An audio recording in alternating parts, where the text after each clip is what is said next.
In this video, I want to show you a really cool accessory that I think will be really useful in your EMT conduit builds. And this is a hook that goes around 1/2-inch EMT conduit.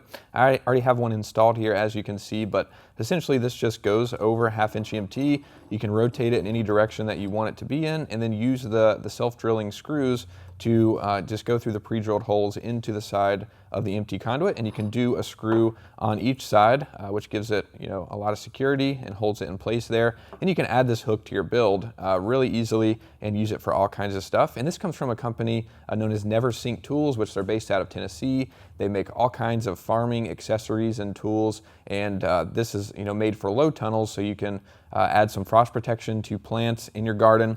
And it's pretty cool. They make their stuff in the USA. We can appreciate that as we make our connectors for building with 1/2-inch EMT conduit in the USA. And if you're unfamiliar with those, I've got the T connector here, which you can use with some of our adapter shims to be able to secure 1/2-inch EMT conduit together and make all kinds of cool stuff.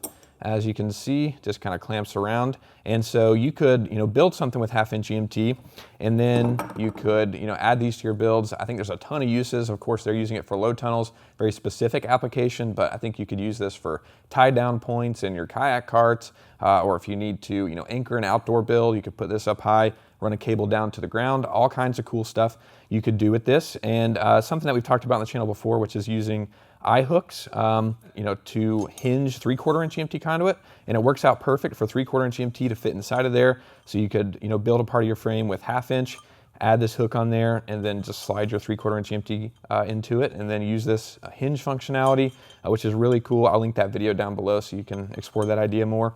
But a ton of cool uses for this. I think it's going to be really helpful for projects, and like I said, it's cool that that company makes them in the USA. And right now you can get these, I think they sell them in a large pack because they're expecting you to make a full low tunnel, but maybe we can talk to them and work with them to sell them individually or something if we're going to be using them for different stuff. But just really cool, and I think a lot of uses in your builds. Hopefully you guys enjoyed this and are going to find it useful in your projects. Thanks so much for watching. I'll see you in the next one.